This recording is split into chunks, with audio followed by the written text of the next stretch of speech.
Hey, welcome to British Cook. Thank you so much for being here today. British traditional Yorkshire pudding recipe. A pizza pudding food idea. Pizza, pizza, pizza. Mamma mia. Mamma mia. Mamma mia. As you might be able to tell, I've got a cold at the moment and I also had some dental surgery early in the week, so I might have a little bit of a lisp. But the show must go on, and that's exactly why I'm here today, sick to make you Yorkshire pudding and to turn it into a Yorkshire pudding pizza. Mamma mia! Although probably while I've got this funny lisp, I should try and learn some Spanish. Would I make mistakes? No, I don't do that.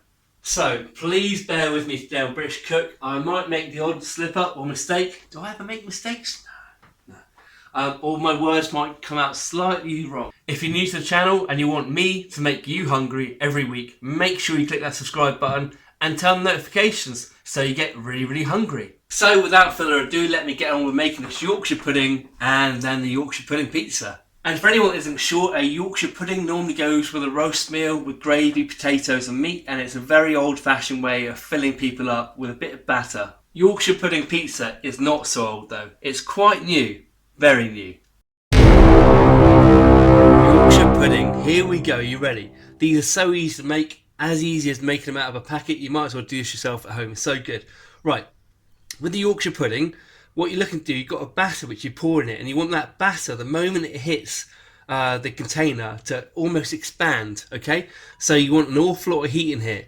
So what you've done, we've turned the oven on to 220 degrees Celsius. That's coming up in American right now. Not American, Fahrenheit, what am I saying? And we need to get oil in here and get it very hot.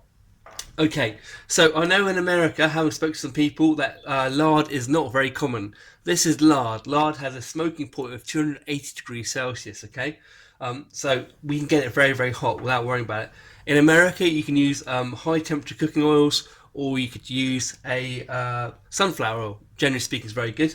So what we want to do is we're going to pop this in the oven, which is already preheated to 220, and we're going to put that in there until it's almost smoking hot. We're going to leave it in there for at least 10 or 15 minutes. In here, I have 150 grams roughly of lard, okay?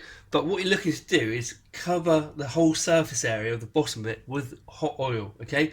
So if you've got sunflower oil, pretend this is sunflower oil for a moment, you'd pour it in until it covers the base. In the oven that goes for about 10 to 15 minutes to get really hot. So this is where things get interesting. You need 100 grams of plain flour, and you need to sift that as well. You need 2 medium eggs or 2 normal size eggs. When it comes to liquids, technically to be a Yorkshire pudding it should be just water. But I don't like telling people how to do things unless they definitely work. So there's a couple of different options here. The long and short of it is you need 165 mils roughly of liquid, okay, for this amount of Yorkshire pudding. For this recipe you can either use 100 millimeters of lager, like this. This is from Camden. It's called Hell's. It's a mixture of Pilsner and Hellsner, I think, or something of the sort. It's very tasty, whatever it is. Or you could use 100 millimeters of water, okay? I'm going to put that up in American sizes or shapes or forms or whatever in a second. Then you want to add 65 millimeters of milk, bringing to the total amount of liquid now 165 millimeters. This is just semi-skimmed. You can use full fat. I'd probably use full fat or whole milk normally. Okay, so being a true professional, I can't find my mixing bowls anywhere, so I'm going to mix it all together in a saucepan, because it's stainless steel, right? And it's all the same roughly. It's a hole, it's a round shape. So crack those 2 eggs into the saucepan. I mean mixing bowl. Temporary mixing bowl. Lovely. We're going to give it a whisk with this. As you do that, you should add a little bit of flour at a time. Just a quarter at a time. And a little bit of milk as well. I've got in there 2 fluid ounces, which is just under 65 mils of milk.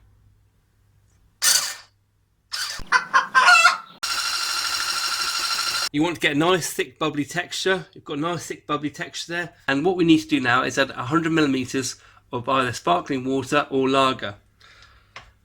Guess which one I'm going for. 100 mils of lager. We're going to slowly mix it in. Can you see the froth and bubbles on that? That's exactly what we want for this to rise. We're going to get the hot oil out and pop that straight in there. Grab your batter and pour it in there. It will sizzle. As soon as we can, we want to get that straight into the oven. I bet there's so many people watch this now saying, you've got to leave it, it's got to wait in the fridge, it's got to do its thing. It's got beer or fizzy water in it. Get it in the oven. Trust me, it works. Sort of. One of the most important things is not open that oven door until it's gone golden all over. Do not open the door. The moment you do, it'll go down. And that's not good. So that's been in there for about 10 minutes. And in case you're wondering, yes, I really am struggling to speak. Never mind. It's looking big. It's gone up. It's massive. It's going to be so good. You wait. So this Yorkshire pudding's been there for about 15 minutes. I've no idea why my hand looks so big compared to these huge things when I bring it up close to the camera. Anyway, it's been in for about 15 minutes.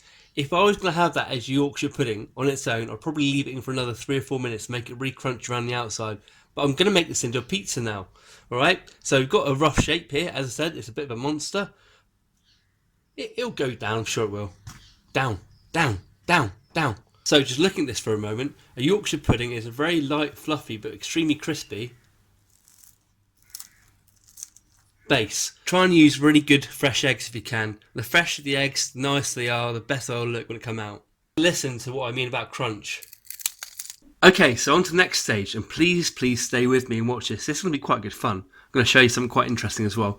I was asked to make a Yorkshire Pudding Pizza by the users and people on subreddit called Casual UK. It's full of British humour, loads of really friendly people, and that's really good fun. So go along and check that out if you enjoy British humour or British lifestyle.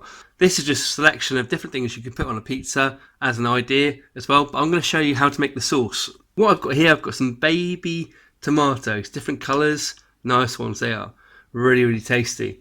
I've got some mozzarella, I've got some portobello mushrooms, little baby ones, and I've got some delicious ham. I'll show you the ham close up in a minute. I've got some parmesan, I've got red pepper, got some cheddar cheese, or sharp cheese as you call it in America, and I've got some sweet corn. Not so sure about sweet corn. Let's just get into this ham a second though. Get a little bit closer to the ham. The ham is absolutely delicious. I have a video on how I make my ham at home. That's coming up as a link right now. And don't forget the basil. The basil is always a winner. Clearly you don't need me to tell you how to do your toppings. But what I expect you might like a hand with is how to make your own really easy freezable tomato puree or sauce to go on top of there. Different versions as well. Check this out. Super quick, this is just how I do my mushrooms. Portobello mushrooms, salt, pepper, butter in a pan, heat it up, let them cook for a few minutes.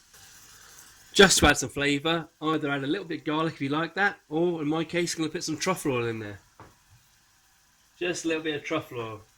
So, back on track, how about we make that tomato sauce for the pizza? Sounds good to me.